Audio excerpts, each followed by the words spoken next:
No es el dolor lo que te paraliza primero, es la textura.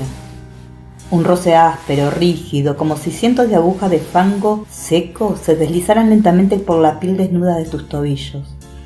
Quieres convencerte de que es una corriente de aire, o tal vez una cobija mal acomodada que resbala por el borde del colchón. Pero el aire de la habitación no se mueve. Está congelado, rancio, impregnado de un hedor insoportable a azufre, a tierra de cementerio recién excavada y a grasa humana rancia. Entonces sientes la presión.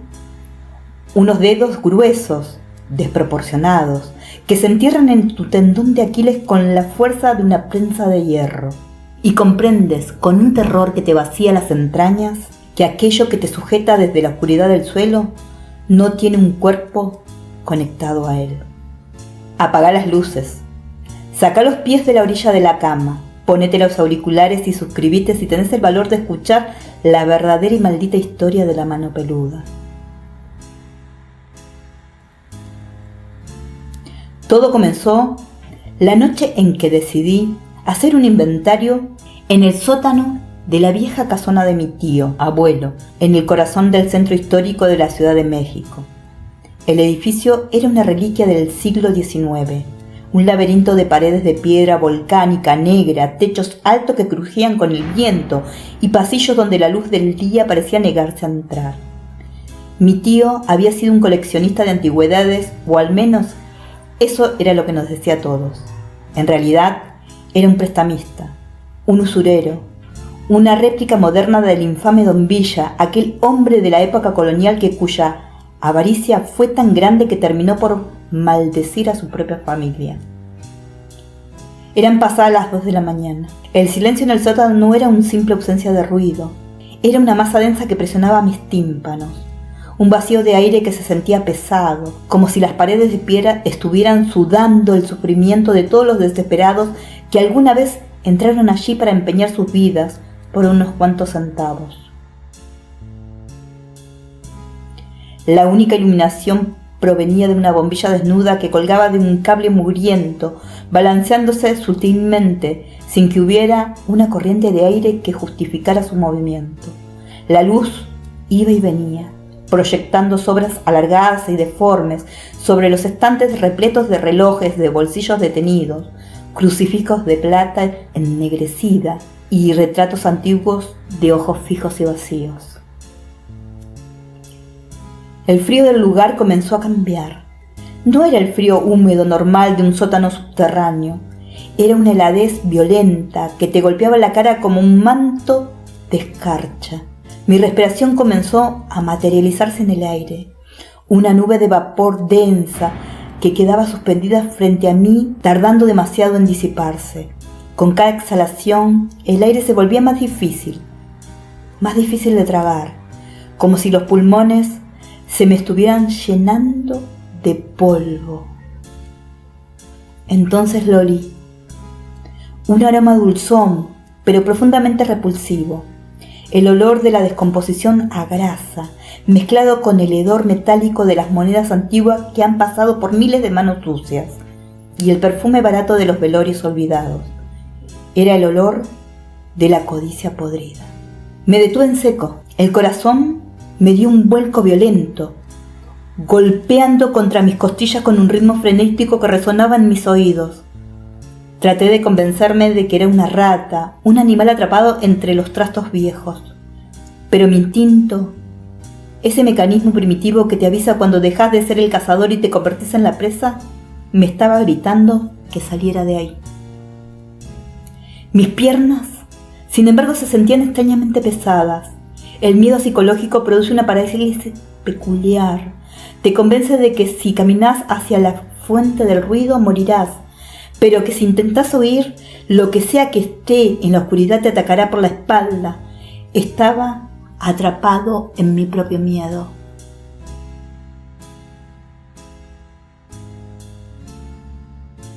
La tapa de un viejo baúl de madera de pino, carcomido por la polilla y reforzado con bandas de metal negro, se había levantado apenas unos centímetros. De su interior no salía un fantasma. ni una figura amortajada. Lo que emergió de la hendidura fue algo mucho más grotesco que la lógica humana no puede explicar. Una extremidad, solo una extremidad. Al principio mi mente se negó a procesar lo que mis ojos veían. Pensé que era un animal, una tarántula gigantesca del tamaño de una cabeza humana, o tal vez un gato sarnoso y deforme. Pero cuando la luz parpadeante de la bombilla cayó directamente sobre la criatura, el horror perforó mi estómago. Era una mano humana, la mano derecha, cortada limpiamente a la altura de la muñeca, pero el muñón no sangraba. Estaba seco, cubierto de una piel negruzca y momificada que me recordaba al cuero viejo. Lo más aterrante era su pelaje. No era un vello normal de un hombre, era un pelo denso, largo, de un negro azabache tan profundo que parecía absorber la luz.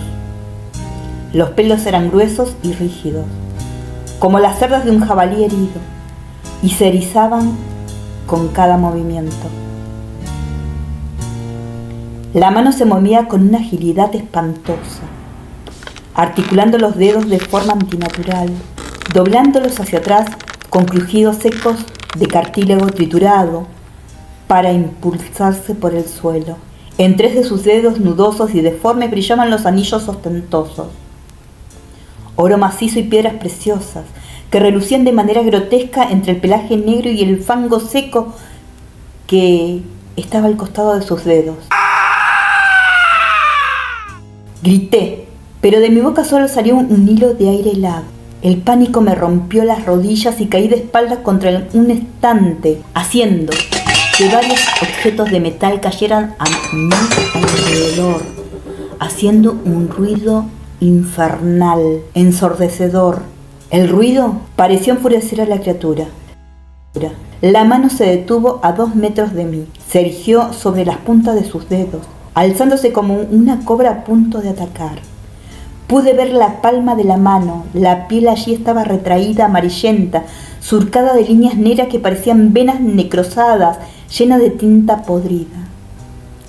En el centro de la palma la carne se abría como una hendidura irregular que imitaba una boca, de la cual emanaba un vaho con olor a azufre y tumba que me estaba asfixiando. No tenía ojos, pero sentí su mirada. Era un escrutinio maligno, una presencia psicológica que se colaba por mis ojos y me arañaba el cerebro. La criatura no buscaba comida, buscaba venganza, buscaba arrastrar algo vivo hacia el vacío de donde había escapado. Intenté arrastrarme hacia atrás, usando mis manos y talones, pero el espacio era reducido. La mano peluda dio un salto irreal en el aire y cayó directamente sobre mi bota derecha. El peso de la criatura era descomunal. No pesaba como una mano cortada, pesaba como el cuerpo entero de un hombre muerto.